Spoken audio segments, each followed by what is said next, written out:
नमस्कार दोस्तों, स्वागत है आप सभी का मिशन 2027 बैच में। अगर आप 2027 बोर्ड परीक्षा में बैठने वाले हैं और आपका भी सपना मैथ्स में 90 प्लस नंबर लाने का है, तो देर न कीजिए, आज ही जुड़ जाइए हमारे इस चैनल मैथ्स सिस्टम के भैया से। ठीक है, इस चैनल पे आप लोग को मैथ्स पूरा बिल्कुल फ्री में पढ़ाया जाएगा। मैथ्स के साथ साथ विज्ञान भी पढ़ाया जाएगा। ठीक है साथी, और हम लोगों ने पिछले कुछ कक्षाओं में मैथ्स पढ़ रहे हैं और हमारा पहला चैप्टर चल रहा है, जिसमें से 2-3 लेक्चर चल चुके हैं। बेसिकली आज हमारे पास लेक्चर नंबर 4 है। साथ ही पहले कक्षा में हम लोगों ने एकदम बेसिक पढ़ा, दूसरे कक्षा में थोड़ा सा एडवांस पढ़ा, तीसरे कक्षा में भी थोड़ा सा एडवांस पढ़ा, और आज से हमारा बेसिकली पूरा जो वास्तविक संख्या का चैप्टर है शुरू होने वाला है अच्छे से, क्योंकि जो 3 कक्षाएं चली हैं उसमें सिर्फ बेसिक हम लोगों ने पढ़ा है। ठीक है साथी, तो ज्यादा समय न वेस्ट करते हुए आप सबका आज इस सेशन को शुरू करते हैं। ठीक है मेरे साथी, तो जुड़े रहिएगा हमारे साथ अंत तक और पूरा वीडियो देखिएगा। यकीन मानिएगा, अगर आपको मैथ्स का एम नहीं आ रहा था तो मेरे साथ जुड़े रहिए, 1 से 1.5 महीने तक आप अपने अंदर एक बदलाव देखेंगे कि आप मैथ्स नहीं जानते थे 1% भी, और धीरे धीरे आप बहुत कुछ जानने लगेंगे, मैथ्स लगाने लगेंगे और मैथ्स से भी आपको भी प्यार हो जाएगा। ठीक है साथी, तो देखते हैं हम लोग पिछली कक्षा में बेसिकली पढ़े क्या थे, थोड़ा सा रिवीजन देख लेते हैं, उसके बाद आगे की बातों को हम लोग बढ़ाएंगे। ठीक है साथी, तो हम लोगों ने पिछली कक्षा में पढ़ा था साथी परिमेय संख्या को,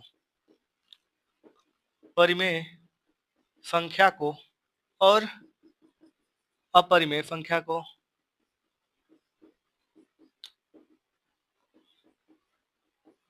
दो चीजों को हम लोगों ने साथी पढ़ा था अच्छे से। तो साथी जो परिमेय संख्या होती थी वो क्या होती थी, तो ये जो परिमेय संख्या होती थी उसे p बाई क्यू के रूप में साथी लिख सकते थे हम लोग, और जो q होता था, q 0 के बराबर नहीं होता था। और जो अपरिमेय संख्या होती थी साथी, इसे हम p बाई क्यू के रूप में नहीं लिख सकते थे, और जब लिख ही नहीं सकते थे तो इसमें कोनो और कंडीशन ही नहीं था। जब लिख नहीं सकते हैं तो कोई कंडीशन ही नहीं बन रहा है, अगर लिख लेते तो कुछ कंडीशन बन सकता था। ठीक है, तो यहाँ तक की जब बातें आप लोग अच्छे से समझ गए होंगे, तो मैंने आप लोग को एक फैक्ट बताया था और अभी मैं पूछने वाला हूँ उस चीज को, और सभी लोग कमेंट करेंगे उसका सही आंसर क्या था। ठीक है, तो जो हमारे पास पाई होती है कैसी संख्या होती है, और जो पाई का मान होता है वो कैसी संख्या होती है। हाँ, जल्दी से कमेंट बॉक्स में एकदम आप लोग बताइएगा। आप लोग के पास 2 से 3 मिनट, सॉरी सेकेंड का टाइम है बाबू, 2-3 मिनट देंगे तो तब तक तो लोग वीडियो बंद करके घर भाग जाओगे। हाँ, मारा ही तो 2 मिनट पढ़ेबे ना करी। हाँ, अरे भाई लोग, ठीक है, तो जो हमारे पास पाई होती है साथी, वो पाई एक अपरिमेय संख्या होती है, लेकिन जो पाई का मान होता है वो एक परिमेय संख्या होता है। ठीक है ना, यहाँ तक की बातें अगर समझ में आई तो ये परिमेय और अपरिमेय भी समझ में आ गई होंगी। अब साथी आज से जो हमारे पास जो लेक्चर है, बेसिकली मैंने आपसे बोला था शुरुआत में ही कि आज से हम लोग वास्तविक संख्या पढ़ेंगे। तो वास्तविक संख्या पढ़ने से पहले हमारे पास एक परिमेय आता है। क्या आता है? परिमेय आता है, जिसे बोला जाता है अंकगणित का आधारभूत परिमेय। अंकगणित का आधारभूत परिमेय। अभी इसमें बहुत सारे जगहों पे आप लोग को यूक्लिड विभाजन प्रमेय का पढ़ाया जा रहा है, माने वगैरह वगैरह बहुत कुछ पढ़ाया जा रहा है। तो साथ ही हम लोग का टारगेट क्या है, बोर्ड में 90 प्लस नंबर लाने का। और अगर बोर्ड में 90 प्लस नंबर लाने का है तो एक्स्ट्रा चीजों को पढ़ने से अच्छा है कि जो हमारे लिए बेनिफिट देती हैं चीजें उसको पढ़ा जाए। और जो एग्जामिनर है पेपर कहाँ से बनाएगा, एनसीईआरटी से बनाएगा, और एनसीईआरटी में जो चीजें वो हम तो पढ़ा ही रहे हैं। ठीक है, और एनसीईआरटी के साथ साथ पीवाईक्यू भी करा रहे हैं जो पिछले साल आए थे। ठीक है ना, तो जो हमारे पास साथ ही अंकगणित का जो आधारभूत परिमेय है उसको देख लेते हैं। तो हेडिंग डालेंगे सभी लोग, अंग गणित का अंग, अच्छा ये इकाई में हो बाबू, इकाई में अंग गणित का आधार भूत, वो वाला भूत नहीं है ना, आधारभूत यानी कि जो एकदम सबसे पहला होता है, आधारभूत प्रमेय, एल्गोरिथम बोला जाता है ना जी। तो अंकगणित का आधारभूत परिमेय क्या होता है, देखिए एक चीज बताते हैं आपको हम। मैंने आप लोग को भाज्य संख्या और अभाज्य संख्या बताया था, तो जितनी भी भाज्य संख्याएं थी स्वयं और एक के अलावा उनका अन्य गुणनखंड क्या बन रहे थे कि नहीं बन रहे थे? तो जो गुणनखंड बन रहे थे, तो क्या मान लीजिए अगर हमारे पास 6 है और 6 को अगर हम विभाजित करते हैं, तो 6 किसके में और किस में विभाजित होगा? 2 और 3 में विभाजित होगा कि नहीं होगा? ज़ाहिर-सी बात है कि 2 और 3 में विभाजित होगा। जब साथियों वो जो 2 और 3 में जब विभाजित होता है, तो हमारे पास एक चीज़ निकल के आती है कि जो 6 है, सिर्फ़ 2 और 3 में ही विभाजित हो सकता है या 3 और 2 में विभाजित हो सकता है। लेकिन इन दोनों संख्याओं के अलावा और कोई भी वहाँ पे संख्या नहीं आ सकती है। और साथ ही अगर ढंग से सुना जाए, ढंग से सोचा जाए और ढंग से समझा जाए, तो जो 2 और 3 आएगा, वो हमारे पास क्या हो जाएगा? एक अभाज्य संख्या हो जाएगी। क्योंकि साथ ही मैंने बहुत अच्छे से बेसिक पहली कक्षा में ही पढ़ाया था आप लोगों को, या दूसरी कक्षा में, हाँ, पहली या दूसरी कक्षा में मैंने पढ़ाया था कि 1, 2 और 3 कैसी संख्या होती है? अभाज्य संख्या होती है। और जो अब अंकगणित का आधारभूत प्रमेय है साथी, वो भी यही कहता है, वो भी क्या कहता है? यही कहता है कि जितनी भी संख्याएं, जितनी भी भाज्य संख्या, जितनी भी, यहाँ पे लिख लेना साथी भाज्य, जितनी भी भाज्य संख्याएं हैं, वह सदैव, वह सदैव, जितनी भी भाज्य संख्याएं हैं, वह सदैव अभाज्य संख्याओं के, किसके? अभाज्य, अभाज्य संख्याओं के, जितनी भी भाज्य संख्याएं हैं, वह सदैव अभाज्य संख्याओं के गुणनखंड में, किसमें? गुणनखंड में रहती हैं, रहली नहीं, रहती, रहती हैं। ठीक है जी। जितनी भी भाज्य संख्याएं हैं, वह सदैव अभाज्य संख्याओं के गुणनखंड में रहती है। और ये जो अभाज्य संख्याओं का आती हैं, ये एक दूसरे के क्या होती हैं? अद्वितीय होती हैं। क्या होती हैं जी? अद्वितीय होती हैं। यहाँ पे लिखेंगे अभाज्य, अभाज्य गुणनखंड, गुणनखंड, गुणनखंड अद्वितीय होता है, अद्वितीय होता है। देखिए साथी, पेपर में और कॉपी में क्या दिया है क्या नहीं दिया, उससे आप लोग को कोई मतलब नहीं है। क्योंकि जो एग्जाम आएगा, एग्जामिनेशन में, एग्जाम में जो आप बैठेंगे, तो सवाल आपसे ये नहीं पूछने आएगा कि आधारभूत परिमेय को लिखिए। हाँ, और ये जो है चीज है एकदम प्योर अपने लैंग्वेज में मैंने लिखा हुआ है, जो एकदम अच्छे से समझ में आ जाए साथी। तो ये क्या है? जितनी भी भाज्य संख्याएं हैं, वह सदैव अभाज्य संख्याओं के गुणनखंड में रहती है। अभाज्य गुणनखंड अद्वितीय होता है। अब बताते हैं साथी इसका मतलब क्या होता है। ये तो रहा लिखने वाला, अब ये बात है समझने वाला। तो मैंने स्टार्टिंग में बताया था 6, 6 का अगर हम अभाज्य गुणनखंड करेंगे साथी, तो क्या आ जाएगा? 2 और 3 आएगा कि नहीं आएगा? क्या साथी 2 और 2 को कुछ हम कर सकते हैं और 3 को कुछ और कर सकते हैं? नहीं कर सकते हैं साथी, इसको भी नहीं कर सकते हैं। तो साथी जो ये 2 होता है और जो 3 होता है, ये दोनों क्या होता है? अभाज्य संख्या है, अभाज्य संख्या है। ध्यान दीजिएगा, जो 6 है, 2 और 3 क्या अभाज्य संख्या है कि नहीं है? यहाँ तक की बातें अगर समझ में आई हो तो बताइए, आगे की चीजें मैं बताता हूँ। ये दोनों क्या है? 6, 2 और 3 क्या है? अभाज्य संख्या है। क्या? एक अभाज्य संख्या है। अच्छा ठीक। 2 और 3, 2 और 3 के अलावा और कोई इसमें आ सकता है? नहीं आ सकता है ना? या 3 और 2 के अलावा किस इसमें कोई और आ सकता है? नहीं आ सकता है। तो इसीलिए अभाज्य गुणनखंड अद्वितीय होता है। अगर 6 का 2 गुणे 3 है, तो 2 गुणे 3 ही होगा, 4 गुणे 3 नहीं हो सकता है मेरे भाई, याद रखना। हाँ, अगर 6 का अभाज्य गुणनखंड 2 और 3 है, तो 2 और 3 ही होगा, ना कि 4 और 3 होगा। ठीक है भाई? तो इसका मतलब यही था कि जितनी भी भाज्य संख्याएं होती हैं, अभाज्य संख्याओं के रूप में होती है। किसमें? सॉरी, अभाज्य संख्याओं के गुणनखंड के रूप में होती हैं। और जो आता है, वो जो क्रम आता है, वो अद्वितीय होता है। यानी कि एक बार अगर जो लिख दिए वो लिख दिए, उसके अलावा और कोई गुणनखंड नहीं आ सकता है।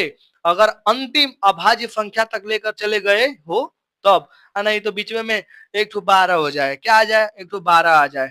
ठीक, एक ठो फटकई आदमी था, फटकई लड़का हो, और कहते हैं 12 का तो निकलबा। हम कहे ठीक है बाबू निकालते हैं। तो हम 12 का निकाल दिए, 2 गुणे 3। हम 12 का क्या निकाल दिए, 2 गुणे 3। अब वो फुसरा एकदम मनो सोच रहा था कि मृत्युंजय भैया के का कही जाए, बुर्बक बनावल जाए, हाँ बुर्बक बनावल जाए।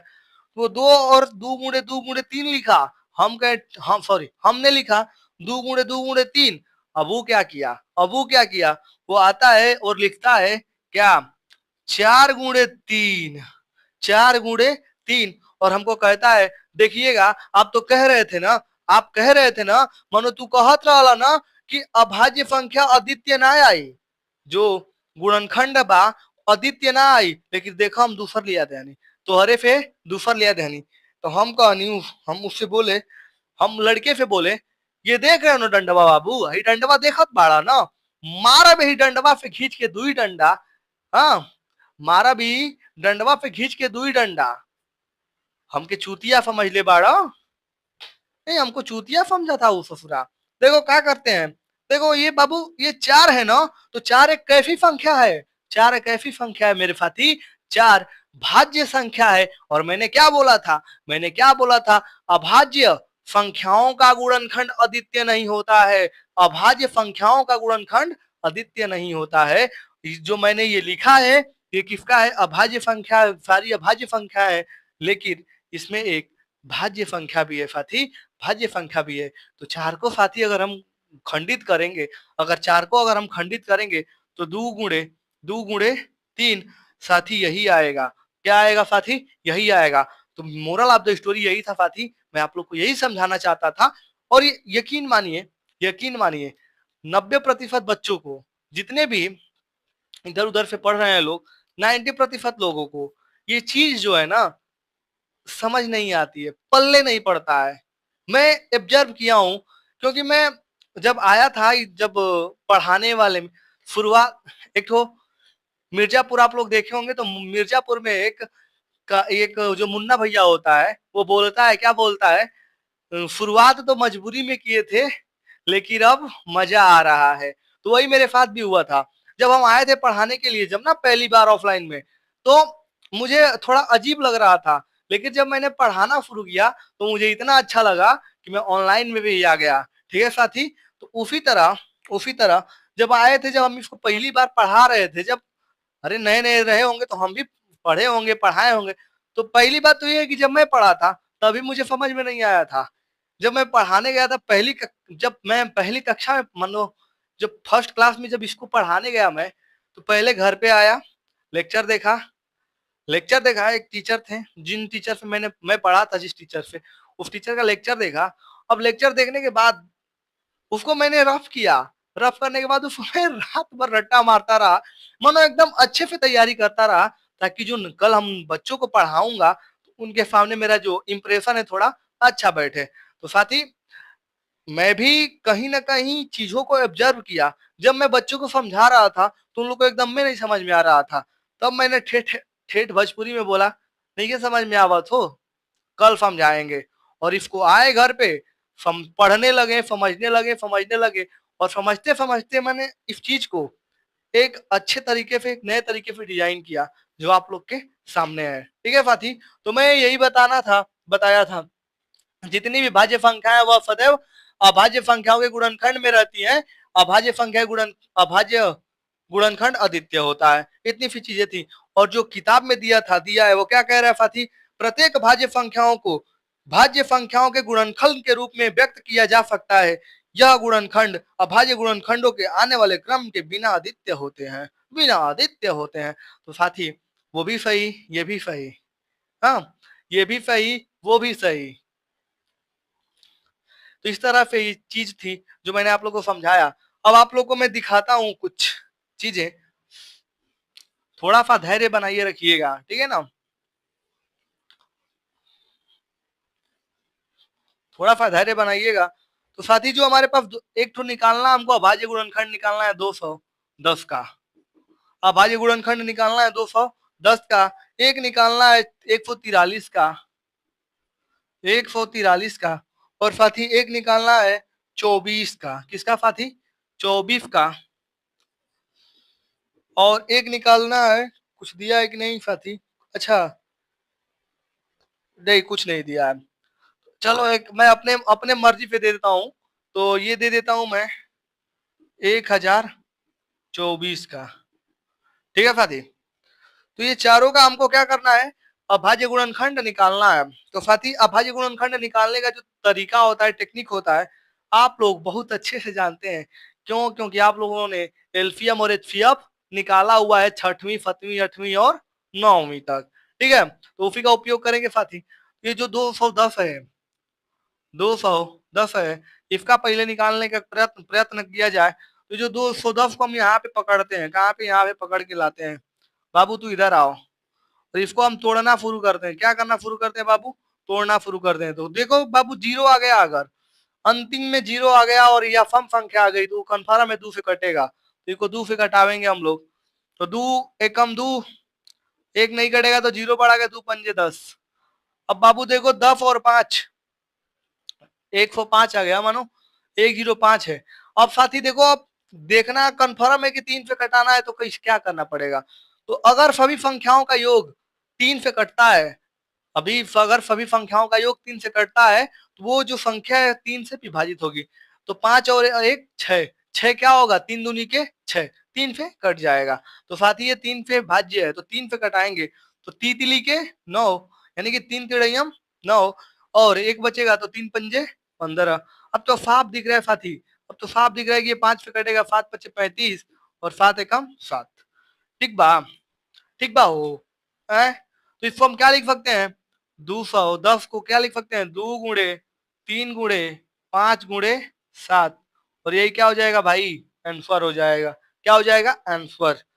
अभी इस आंसर को लिखने के 2 तरीके होते हैं, लेकिन इसमें वो तरीका भी नहीं मिला है। अभी इसमें वो तरीका नहीं मिला। अच्छा, नेक्स्ट देखेंगे जो हमारे पास 143 है साथी। तो 143 को लेकर देखेंगे। हेलो भाई, माइक को सब सही है ना जी? हाँ, सही तो दिख रहा है हमको भी। चलो, तो साथी अब 143 को लेंगे। 143 के साथ कांड करेंगे हम लोग। हाँ, तो 143 को अगर हम लेते हैं तो देखो भाई, 3 है तो सम है ना विषम है? सॉरी, सम संख्या नहीं हो, विषम संख्या है, तो 2 से विभाजित नहीं होगा। ये तो कन्फर्म है कि 2 से विभाजित नहीं होगा। तो जब ये 2 से विभाजित नहीं होगा तो होगा किससे? अब देखना पड़ेगा ना, अब ना मजा आएगा। दया, कुछ तो गड़बड़ है। 4 और 1 5, 5 और 3 8। ओ भाई साहब, ये तो 3 से भी नहीं कटेगा। और जब 2 पे नहीं कटेगा तो 4 पे भी नहीं कटेगा, और 3 पे नहीं कटेगा तो 6 पे भी नहीं कटेगा। इतना क्लियर है एकदम।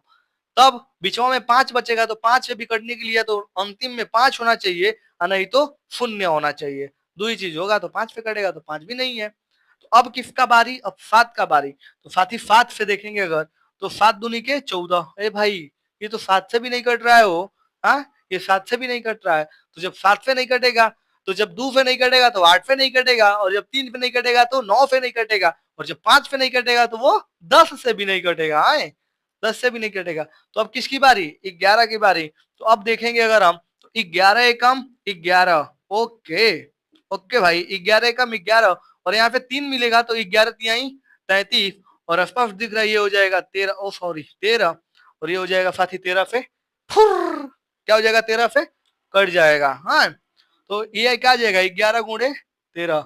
ठीक है साथी, तो ये हो जाएगा हमारे पास आंसर। यहाँ तक की बातें समझ में आ रही है? हाँ, आ रही है ना? तो अगर यहाँ तक की बातें अगर समझ में आ रही है, भाई लाइक ठोक दो यार, प्लीज यार, समझो यार, मैं गरीब हूँ। अरे यार, इतना मेहनत करके पढ़ाते हैं आप लोगों के लिए, 30-30 मिनट का वीडियो बनाते हैं।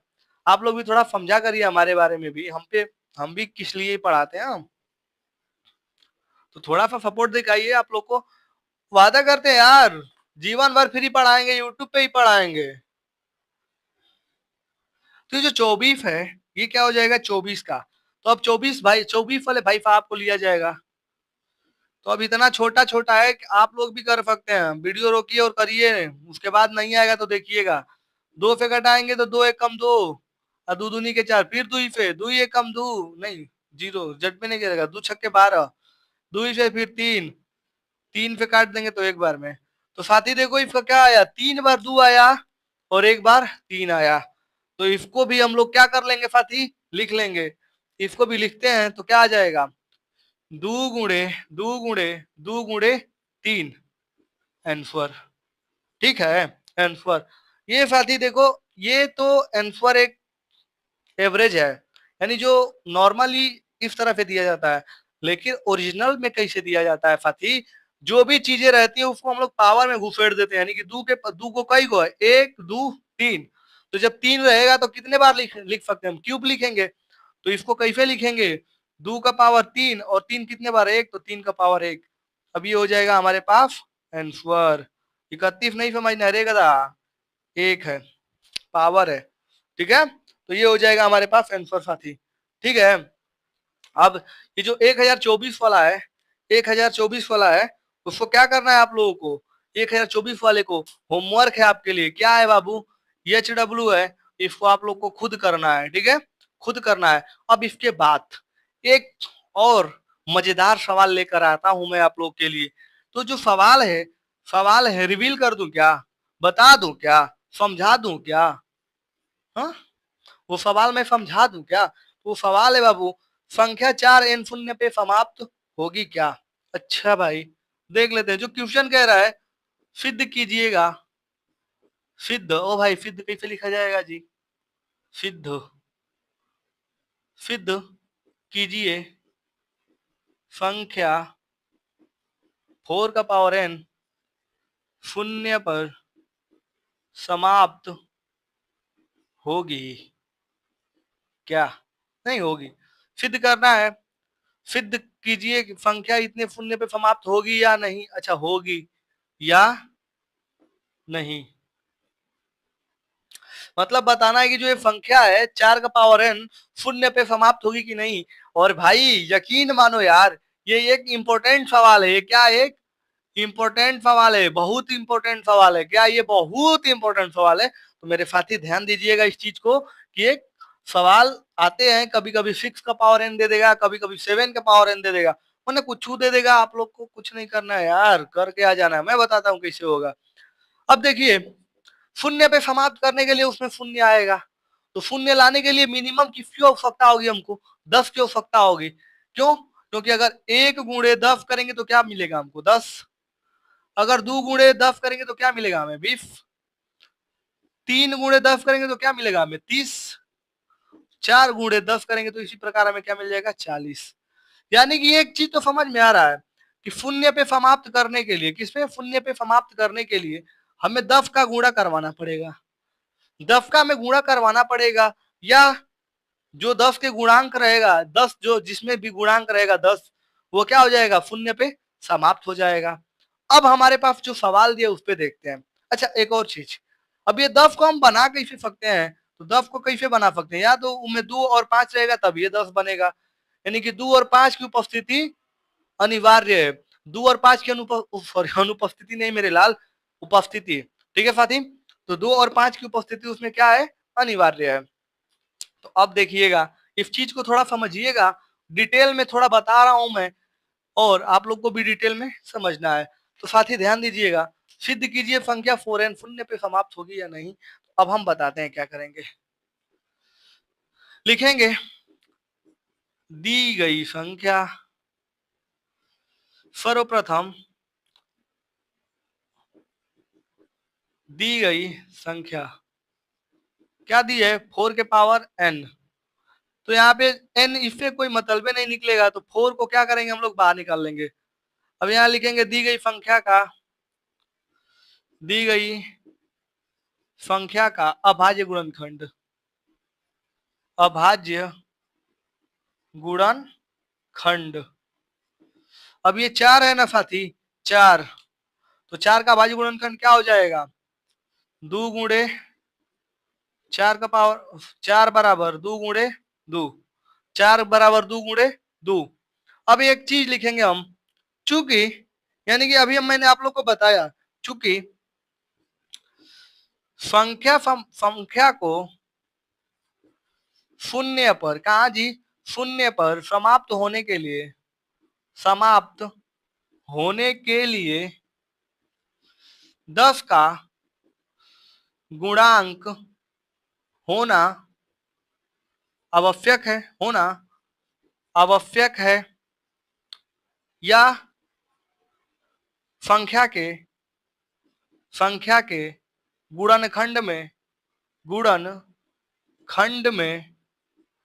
2 गुणे 5 सॉरी गुणनखंड में 2 और 5 होना अनिवार्य है,